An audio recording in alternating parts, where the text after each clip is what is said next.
In today's video we explore the rich narrative of Sundiata's epic Odyssey, a story that transcends time and place to captivate audiences across generations.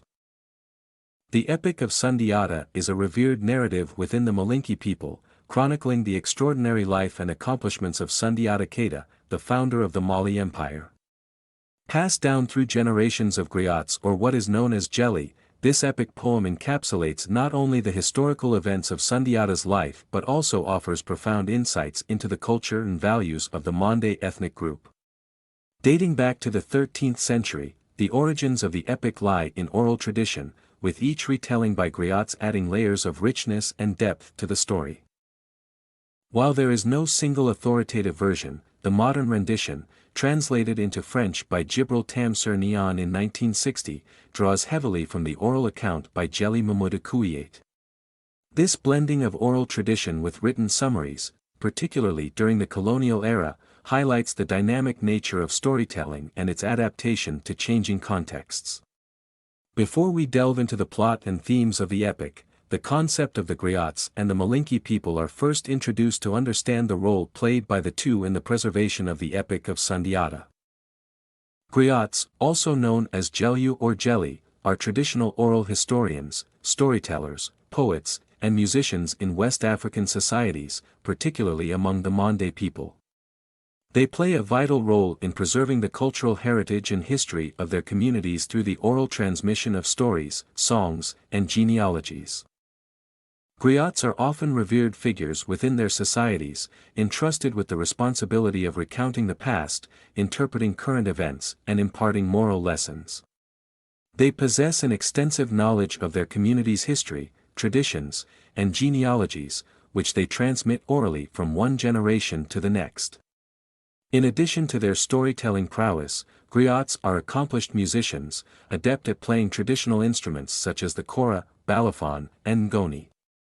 Through music and song, they enhance the storytelling experience, captivating their audience and conveying emotions and themes. Griots typically belong to hereditary caste or family lineages, with the art of griotship passed down from parent to child. Training usually begins at a young age, with aspiring griots learning the oral traditions, musical techniques, and cultural nuances under the tutelage of experienced family members. In many West African societies, griots hold a revered position and often enjoy privileges and patronage from the ruling elite. They serve as mediators, advisors, and entertainers, contributing to the cohesion and identity of their communities. The Malinke people, also spelled Mandinka or Mandingo, are an ethnic group predominantly found in West Africa, particularly in the countries of Mali, Guinea, Senegal, Ivory Coast, Gambia, and Guinea-Bissau. They are part of the larger Mande ethnic group, which encompasses various subgroups with shared linguistic, cultural, and historical characteristics. The Malinke are known for their rich cultural heritage, which includes vibrant music, dance, oral traditions, and craftsmanship. Griots, as mentioned earlier, play a significant role in Malinke society, preserving and transmitting the history, genealogy, and values of the community through storytelling and music. Historically, the Malinke people have been prominent in the region, with their influence extending through trade networks, political alliances, and cultural diffusion. One of the most illustrious figures from Malinke history is Sundiata Keita, the legendary founder of the Mali Empire, whose epic tale remains an integral part of Malinke cultural identity. The social structure of Malinke society traditionally revolved around kinship ties, with extended families forming the basis of community organization. Lineage and clan affiliations were essential markers of identity, determining social roles, inheritance patterns, and political alliances. Economically, the Malinke have been involved in agriculture, trade, and craftsmanship. They are known for their expertise in farming, particularly rice cultivation, as well as for their skilled craftsmanship in producing textiles, pottery, and metalwork. Religiously, the Malinke people have practiced a variety of belief systems, including indigenous animist traditions, Islam, and syncretic forms of spirituality.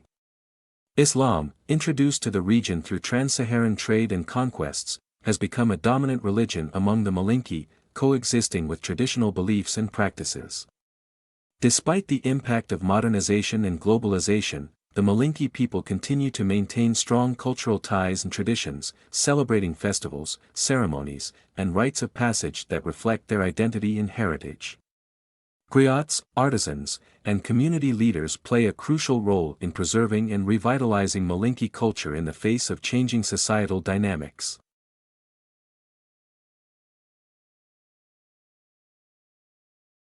The Epic of Sundiata is told by the griot Djeli Mamoudou Kouyate.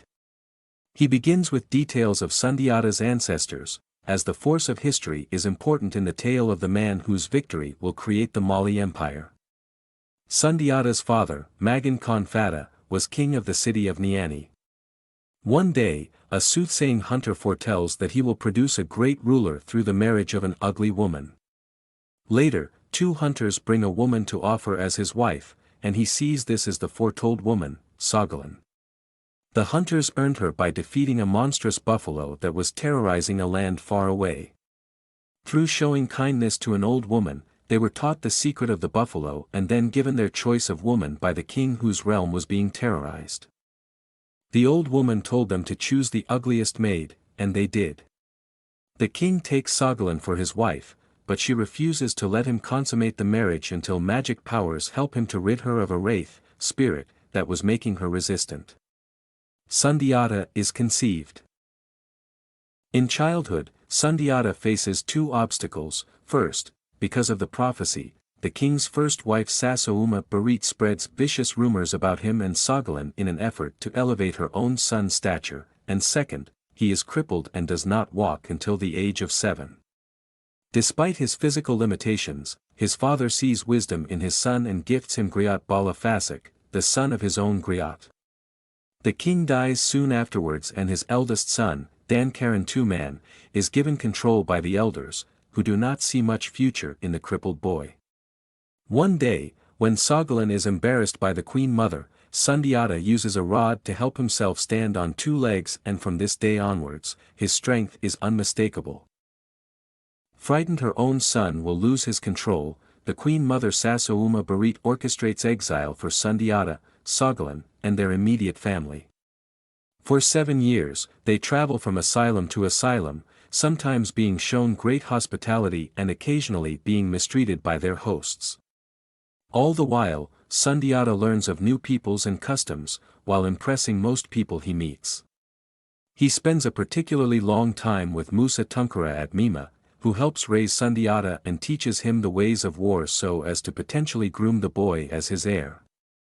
Sundiata also learns during his exile about the evil sorcerer king Sumaro Kante, who is slowly forcing the cities of Mali and beyond under his control through cruelty.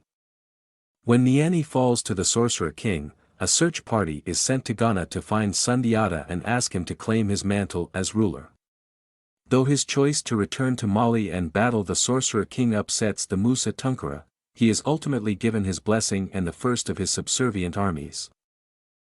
Sundiata goes to many cities and lands that he visited during his period of exile, slowly building up his army.